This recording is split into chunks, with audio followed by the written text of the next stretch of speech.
ಎಲ್ರಿಗೂ ನಮಸ್ಕಾರ.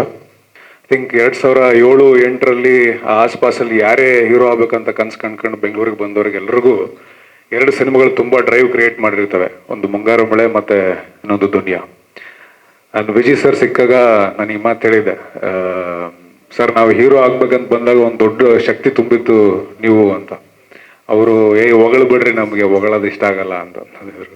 ಬಟ್ ನಂತರ ಬಂದಿರುವಂಥ ಎಷ್ಟೊಂದು ಜನರಿಗೆ ಆ ಎರಡೂ ಸಿನಿಮಾಗಳು ತುಂಬ ದೊಡ್ಡ ಇನ್ಸ್ಪಿರೇಷನ್ ಆಗಿರುತ್ತೆ. ಆ್ಯಂಡ್ ಅದಾದಮೇಲೆ ನನ್ನ ಮೊದಲನೇ ಸಿನಿಮಾ ಆದಮೇಲೆ ಮೊದಲನೇದಾಗಿ ಒಬ್ರು ಕರೆದು ನಾನು ಡೈರೆಕ್ಟ್ ಮಾಡ್ತೀನಿ, ಆ್ಯಕ್ಟ್ ಮಾಡ್ತೀನಿ ನೀನು ಅಂತ ಕೇಳಿದ್ದು ವಿಜಯ್ ಸರ್. ಸರ್ ನಿಮ್ಮ ತಮ್ಮನ ಕ್ಯಾರೆಕ್ಟರ್ ಇದ್ರೆ ಹೇಳ್ರಿ, ನಾನು ಅದಕ್ಕೂ ಬರ್ತೀನಿ ಅಂತ ಹೇಳಿದೆ ನಾನು.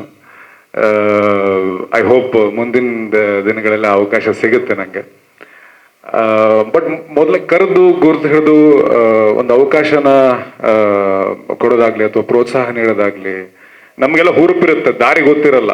ಆ ಅನುಭವ ನಮಗೆ ದಾರಿ ಆದಾಗ ಭಾಳ ಖುಷಿ ಆಗುತ್ತೆ. ಆ್ಯಂಡ್ ವಿ ಹ್ಯಾವ್ ಸೀನ್ ಈ ಹಿಂದಿನ ಸಿನಿಮಾಗಳಲ್ಲಿ ನೋಡಿದ್ದೀವಿ, ಒಂದು ಟ್ಯಾಲೆಂಟ್ನ to the best, to the maximum use ಮಾಡ್ಕೊತಾರೆ ಅವರು. ಚರಣ್ ಸರ್ ಅವ್ರ ಮ್ಯೂಸಿಕ್, ಅವ್ರ ವರ್ಕ್ ಭಾಳ ಇಷ್ಟ. ಬಟ್ ಈ ವರ್ಷನ್ ಚರಣ್ ಸರ್ದು ಟು ದಿ ಫುಲ್ಲೆಸ್ಟ್ ಯೂಸ್ ಮಾಡ್ಕೊಂಡಿದ್ದು Vijay sir. And it's a very deadly combination. ಮತ್ತೆ ಆ ಕಾಂಬಿನೇಷನ್ ಬರ್ತಿರೋದು ಭಾಳ ಖುಷಿ ಇದೆ. ಮಾಸ್ತಿ ಅಣ್ಣ ಎಲ್ಲರೂ ಒಟ್ಟಾಗಿ definitely city lights will be ಒಂದು ತುಂಬ ಇಂಪ್ಯಾಕ್ಟ್ಫುಲ್ ಆಗಿರುವಂಥ ಒಂದು ಸಿನಿಮಾ ಆಗುತ್ತೆ ಅಂತ ಒಂದು ನಂಬಿಕೆ ಇದೆ.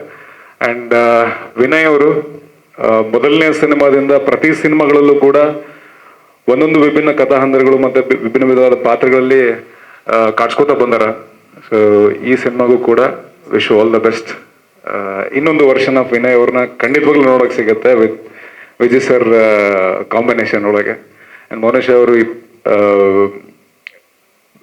ಬರಬೇಕಾದ್ರೆ ಒಂದು ಪೂರ್ವ ಸಿದ್ಧತೆಯೊಂದಿಗೆ ಬರ್ತಿದ್ದೀರಾ. ಆ್ಯಂಡ್ ಈ ಒಂದು ಅವಕಾಶ, ಇದೊಂದು ಅತ್ಯದ್ಭುತವಾದಂಥ ಶುಭಾರಂಭವಾಗಲಿ. Wish all the best to the entire team. ನಮಸ್ಕಾರ.